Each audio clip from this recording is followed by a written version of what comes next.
شہباز شریف صاحب کے حلقے کا عالم یہ ہے، وہ تو بولتے نہیں ہیں. شہباز صاحب کا حلقہ بھی اپسیٹ ہوا ہے. میں آپ کو ذمہ داری سے بتا رہا ہوں، میں یہ اسٹیٹمنٹ پوری ذمہ داری سے دے رہا ہوں. تو باقی تو بات ہی کیا کریں ہم. تو الیکشن ہے، اس میں ہی ہوتا ہے، کیونکہ ظاہر ہے اب الیکشن کمیشن کو ہم اپروچ تو نہیں کر سکتے.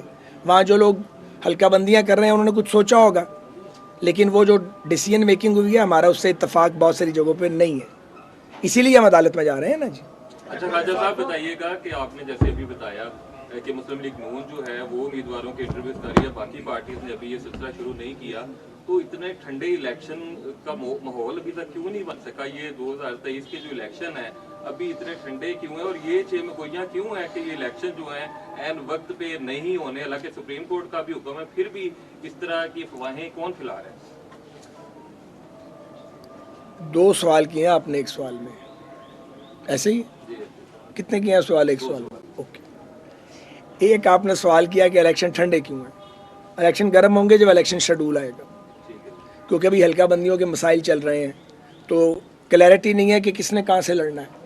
دوسرے جماعتیں اپنے اپنے انداز میں اپنے امیدوار فائنل کر رہی ہیں. ہمارا یہ اندازہ جو ہم روز آپ کے آگے رکھ دیتے ہیں، آپ کے ذریعے قوم کو بتاتے ہیں، تو جو ہی الیکشن شیڈول آئے گا اور پیپر فائل ہونے شروع ہوں گے تو ایک دم گہما گہمی شروع ہو جائے گی. ایک تو یہ ہے، اور دوسرا آپ نے افواہیں.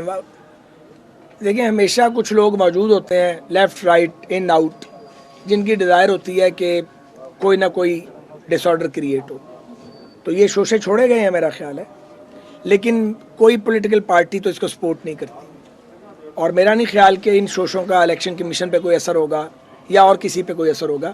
الیکشن 8 فروری کو یہ ہونا چاہیے، 8 فروری ہی کو ہونا چاہیے، 1 گھنٹہ بھی تاخیر نہیں ہونی چاہیے. کیونکہ دیکھیں آگے مسائل ہیں. ایک تو سینٹ کا الیکشن ہے، تو سینٹ کا الیکشن مارچ میں ہے، میرا خیال ہے فرسٹ یا سیکنڈ ویک میں ہے. تو اگر آپ 8 فروری کو الیکٹورل پروسیس پورا نہیں کرتے تو آگے گورنمنٹ کی فارمیشن ہونی ہے، لوگوں نے اوتھ لینے ہیں، کئی جگہ پہ پٹیشنز آئیں گی، تو پھر سینٹ کیسے مکمل کریں گے؟ ایک.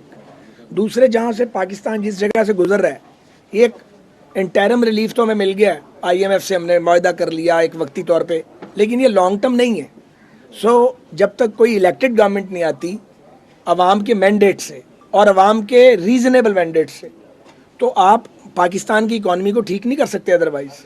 سو یہ منتخب لوگوں کا کام ہے جن کے پاس عوام کا مینڈیٹ ہے کہ وہ لیجسلیشن کریں، وہ پالیسی میکنگ کریں، پھر عالمی ادارے بھی اس کو سیریسلی لیتے ہیں. سو ریاست کے لارجر انٹرسٹ میں یہ ہے کہ 8 فروری کا الیکشن 8 ہی کو ہو انشاءاللہ تعالی، اور اس میں 1 گھنٹے کی بھی تاخیر نہیں ہونی چاہیے، اور ہم اس کے لیے تیار ہیں، یہ اس کا حصہ ہے سارا.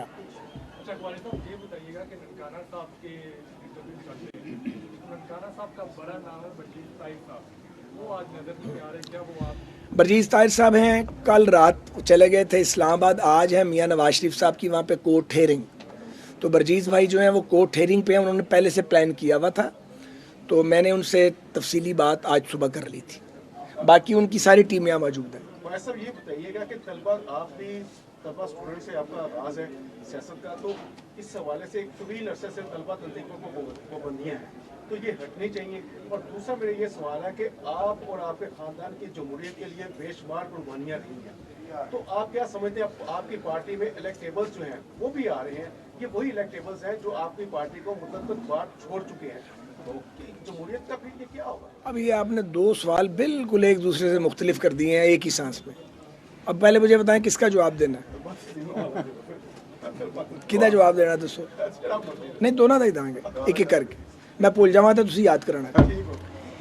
جہاں تک طالب علم تنظیموں کی بحالی، اسٹوڈنٹ یونینز کی بحالی کا تعلق ہے، اسٹوڈنٹ یونین ضرور بحال ہونی چاہیے، لیکن سرٹن کنڈیشنز کے اندر. یہ میری ذاتی رائے ہے، میں اس وقت اب پارٹی رائے نہیں دے رہا، کیونکہ یہ کام میں نے اپنے ہاتھ سے کیا ہے. اس کے فوائد اور اس کے نقصانات دونوں کو دیکھا بھی ہے، بھگتا بھی ہے. تو اگر اسٹوڈنٹ یونینز کو آپ نے بحال کرنا ہے تو ضرور کریں،